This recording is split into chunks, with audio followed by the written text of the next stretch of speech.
Hello everyone, myself Aarti Pandey. I am assistant lecturer in Apex Paramedical Institute. आज हम देखते हैं valvular heart disease. जैसा कि नाम से ही क्लियर है, हार्ट के वॉल्स में किसी तरह की प्रॉब्लम हो तो होता है आपका valvular heart disease. Valvular means heart के walls, heart disease. Valvular heart disease हम सब जानते हैं, हमारे हार्ट में 4 वॉल्स होती हैं, उसी में किसी तरह की प्रॉब्लम्स आए तो उसे बोलते हैं वॉल्वुलर हार्ट डिजीज। नेक्स्ट अब उसके इंट्रोडक्शन को देखते हैं। इंट्रोडक्शन में क्या है, डेफिनेशन देखते हैं। Valvular heart disease is an any cardiovascular disease causes one और more of the four valve of the heart.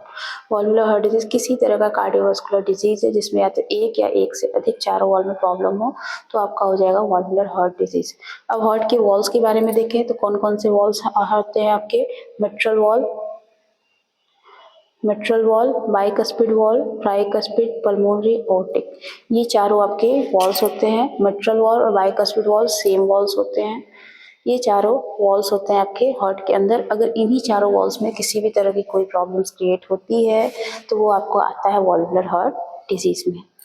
Next अब देखते हैं हार्ट के वॉल्स में। हम सब जानते हैं हमारे हार्ट में जो वॉल्स होती हैं उसको कंबाइनली बोलते हैं।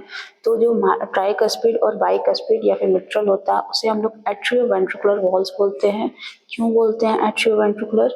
क्योंकि ये एट्रियम और वेंट्रिकल के बीच वाले वॉल्स पे प्रेजेंट होती हैं। फिर जो और दो वॉल्स होती हैं जैसे ओर्टिक और पल्मोनरी, उसे सेमिलुनर बोलते हैं। सेमिलुनर क्यों बोलते हैं? वो सेमिलुनर शेप में होता है इसलिए उसे सेमिलुनर वॉल्स बोलते हैं। तो ये चारों वॉल्स हमारे हार्ट के अंदर प्रेजेंट होते हैं। अब इसका मेन बात करते हैं डिजीज का। तो डिजीज की बात करते हैं तो दो डिजीज हो सकती है, या तो स्टेनोसिस हो सकता है या रिगर्जिटेशन हो सकता है। अब बात करते हैं कि स्टेनोसिस क्या होती है। स्टेनोसिस जो होती है हमारा वो होता है किसी भी तरह का नैरोइंग, हार्ट में क्या होना, वॉल्स में क्या होना, नैरोइंग होना, नैरो होना, किसी तरह का नैरोइंग होना जो होता है वो आपका क्या होता है, स्टेनोसिस होता है। नैरोइंग कैसे होगा, इस स्ट्रक्चर में देख सकते हैं हम। नैरोइंग कैसे होगा देख सकते हैं कि इसमें क्या है, ये जो हमारा साइज है, वॉल्स की साइज है वो थिन हो गई है, नैरो हो गई है। और कैसे हो सकती है ये, किसी तरह का डिकम्पोजिशन हो जाए फैट का, कोलेस्ट्रॉल का वॉल्स में, तो ये नैरो होती है।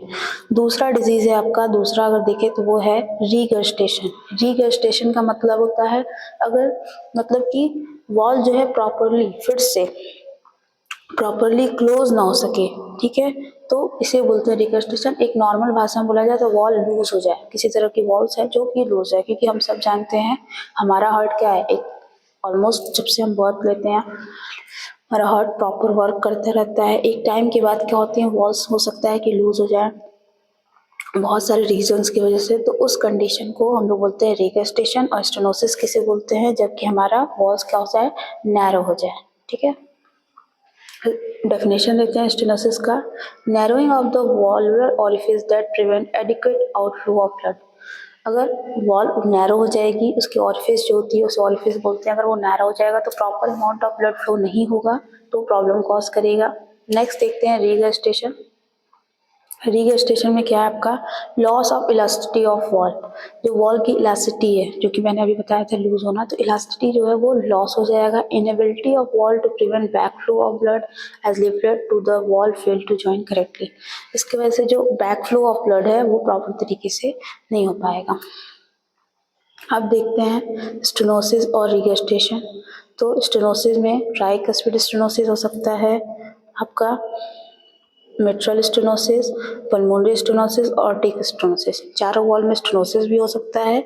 रिगर्जिटेशन भी tricuspid regurgitation, mitral regurgitation, pulmonary regurgitation and aortic regurgitation. सारे बीमारी मतलब रिगर्जिटेशन भी सारे वॉल्स में हो सकते हैं और स्टेनोसिस भी सारे वॉल्स में हो सकते हैं। अब थोड़ा देखते हैं ट्राइकस्पिड स्टेनोसिस क्या होता है, क्लियर देखते हैं एक वॉल को उठा के। अगर इसका इंट्रोडक्शन देखें तो it is a valvular heart disease that narrow the opening of tricuspid wall.